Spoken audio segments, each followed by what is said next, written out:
Good morning, students. Today we are going to start the practical part of income and expenditure account.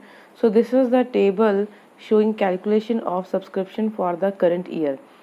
ਜਿੱਦਾਂ ਕਿ ਆਪਾਂ income and expenditure account study ਕੀਤਾ ਸੀ ਉਹਦੇ ਵਿੱਚ ਸਿਰਫ current year ਦੀ ਹੀ amount ਆਪਾਂ show ਕਰਨੀ ਆ। So first of all subscription received during the year will be written. ਕਿੰਨਾ ਸਬਸਕ੍ਰਿਪਸ਼ਨ ਤੁਸੀਂ ਡਿਊਰਿੰਗ ਦ ਈਅਰ ਜਿਹੜਾ ਵੀ ਤੁਹਾਡਾ ਕਰੰਟ ਈਅਰ ਹੋਏਗਾ ਉਹਦੇ ਵਿੱਚ ਤੁਸੀਂ ਜਿੰਨਾ ਸਬਸਕ੍ਰਿਪਸ਼ਨ ਰਿਸੀਵਡ ਕੀਤਾ ਆ ਉਹਦੇ ਤੋਂ ਆਪਾਂ ਸਟਾਰਟਿੰਗ ਕਰਨੀ ਆ plus subscription outstanding at the end of the year. Means ਹੁਣ ਤੁਹਾਡਾ ਕਰੰਟ ਸੈਸ਼ਨ ਚੱਲ ਰਿਹਾ ਆ 2020 to 21 ਠੀਕ ਆ। ਸੋ ਕੁਐਸਚਨ ਦੇ ਵਿੱਚ ਜਿਹੜਾ ਹੈ ਲਾਸਟ ਈਅਰ ਦੇ ਕੁਐਸਚਨਸ ਮੀਨਸ ਕਿ 31 ਮਾਰਚ 2020 ਐਂਡ ਜਿਹੜਾ ਆ ਉਹਦੇ ਕੁਐਸਚਨਸ ਹੋਣਗੇ।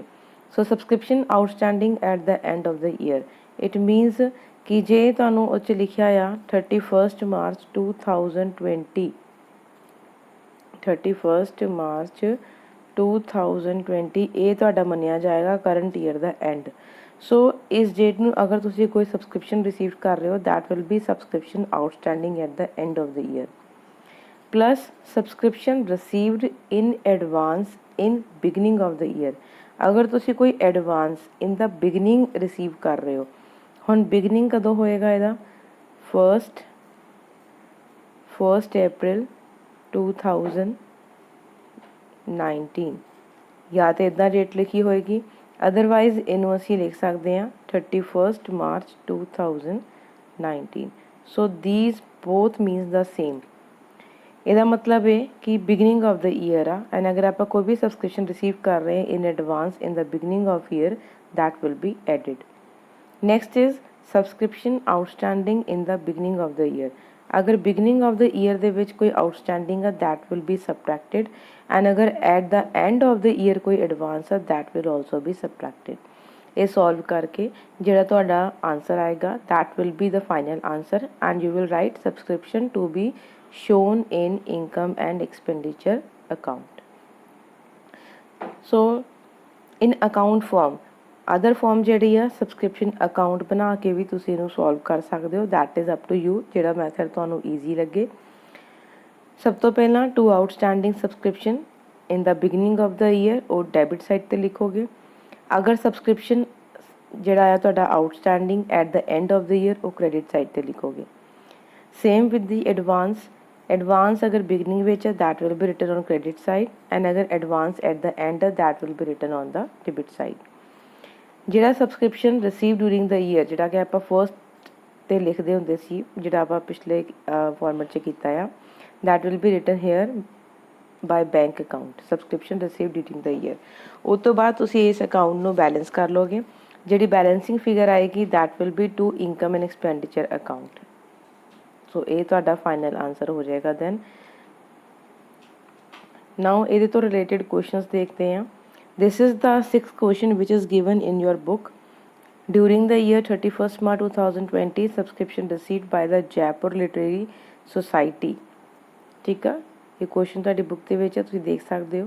ਸੋ ਪੂਰੇ ਜਿਹੜਾ ਆਪਾਂ ਸਬਸਕ੍ਰਿਪਸ਼ਨ ਰਿਸੀਵਡ ਕੀਤਾ during the year that is 4,20,000 and ਉਹਨਾਂ ਨੇ ਲਿਖਿਆ the subscription include 14,000 received for the year ended 31 March 2019 means ਜਿਹੜਾ ਕਰੰਟ ਸੈਸ਼ਨ ਹੈ ਤੁਹਾਡਾ ਉਹ 31 ਮਾਰਚ 2020 ਨੂੰ ਐਂਡ ਹੋ ਰਿਹਾ ਹੈ ਅਤੇ ਜਿਹੜਾ 14,000 ਰਿਸੀਵ ਕੀਤਾ ਆ that is for the 31 March 2019 on 31 March 2020 subscription due but not received means ਕਿ ਇਹ ਕਰੰਟ ਈਅਰ ਦਾ ਸਬਸਕ੍ਰਿਪਸ਼ਨ ਆ ਡਿਊ ਆ ਬਟ ਅਸੀਂ ਰਿਸੀਵ ਨਹੀਂ ਕੀਤਾ।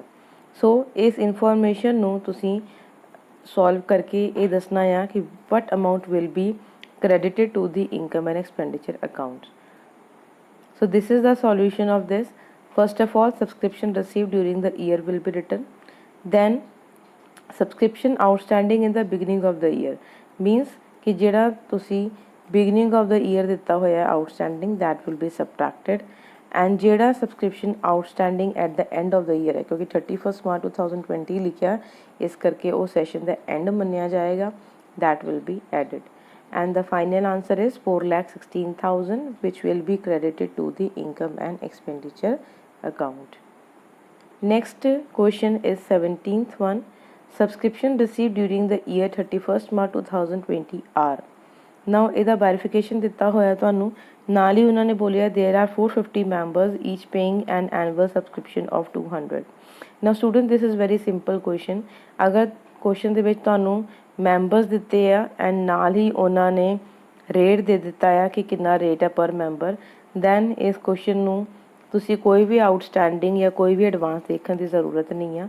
ਬਹੁਤ ਹੀ ਸਿੰਪਲ ਤਰੀਕੇ ਦੇ ਨਾਲ ਅਸੀਂ ਸ਼ੋਅ ਕਰ ਸਕਦੇ ਹਾਂ subscription which should be credited to the income and expenditure account। जिन्ने members ने multiply by another rate 90,000 is the answer। Next question is the 18th one। Subscription received by King's Club Delhi were 4,09,000 including 5,000 for the year 31st March 2019। Means ਹੁਣ current session ਸਾਡਾ 31st March 2020 ਨੂੰ and ਹੋ ਰਿਹਾ, ਜਿਹਦੇ ਵਿੱਚ 5,000 previous year ਦਾ ਆ, 10,000 is for the next year ਕਿਉਂਕਿ 2021 ਲਿਖਿਆ ਉਹਦੇ ਵਿੱਚ। At the end of the year 31st March 2020 subscription outstanding at the end of the year 31st March 2020 ਵਰ 15,000। ਹੁਣ ਇਹ ਤੁਹਾਨੂੰ 15,000 ਜਿਹੜਾ ਆ ਕਰੰਟ ਈਅਰ ਦਾ ਆਊਟਸਟੈਂਡਿੰਗ ਦਿੱਤਾ ਹੈ at the and. The subscription due but not received at the end of the previous year were 8,000 while subscription received in advance at the same date means 31st March 2019 beginning ਨੂੰ ਤੁਸੀਂ advance ਵੀ receive ਕਰ ਰਹੇ ਹੋ 18,000 ਦਾ। Now first of all subscription received during the year will be shown। ਉਸ ਤੋਂ ਬਾਅਦ ਜਿਹੜਾ outstanding ਹੈ current year the 15,000 that will be written। Next is received for the previous year। ਜਿਹੜਾ ਪ੍ਰੀਵੀਅਸ ਈਅਰ ਦਾ amount ਤੁਸੀਂ 5,000 ਰਿਸੀਵ ਕਰ ਲਿਆ ਸੀ ਉਹ ਵੀ ਮਾਈਨਸ ਕਰ ਦਾਂਗੇ ਐਂਡ ਜਿਹੜਾ ਐਡਵਾਂਸ ਰਿਸੀਵ ਕੀਤਾ ਹੈ ਨੈਕਸਟ ਈਅਰ ਦਾ ਉਹ ਵੀ ਮਾਈਨਸ ਕਰ ਦਾਂਗੇ ਕਿਉਂਕਿ ਸਿਰਫ ਸਾਨੂੰ ਕਰੰਟ ਈਅਰ ਦਾ ਸਬਸਕ੍ਰਿਪਸ਼ਨ ਚਾਹੀਦਾ ਆ। ਐਡਵਾਂਸ ਰਿਸੀਵਡ ਇਨ ਦਾ ਪ੍ਰੀਵੀਅਸ ਈਅਰ। ਨਾਓ ਜਿਹੜਾ ਕਿ ਬਿਗਨਿੰਗ ਵਿੱਚ ਤੁਸੀਂ ਐਡਵਾਂਸ ਰਿਸੀਵ ਕਰ ਲਿਆ ਸੀਗਾ ਉਹ current session the C 18,000 that will B added. So final answer you will get 4,27,000। Conclusion ਇਹ ਆ ਕਿ ਸਬਸਕ੍ਰਿਪਸ਼ਨ ਦਾ ਜਿਹੜਾ ਫਾਰਮੈਟ ਆ ਉਹ ਤੁਹਾਨੂੰ ਬਹੁਤ ਹੀ ਵਧੀਆ ਤਰੀਕੇ ਦੇ ਨਾਲ ਕਲੀਅਰ ਹੋਣਾ ਚਾਹੀਦਾ ਆ। ਉਸ ਤੋਂ ਬਾਅਦ ਹੀ ਤੁਸੀਂ ਪ੍ਰੈਕਟੀਕਲ ਕੁਐਸਚਨਸ ਕਰ ਸਕਦੇ ਹੋ। So I hope it is clear to you. If there is any doubt to any student then you may put a query in the comment box.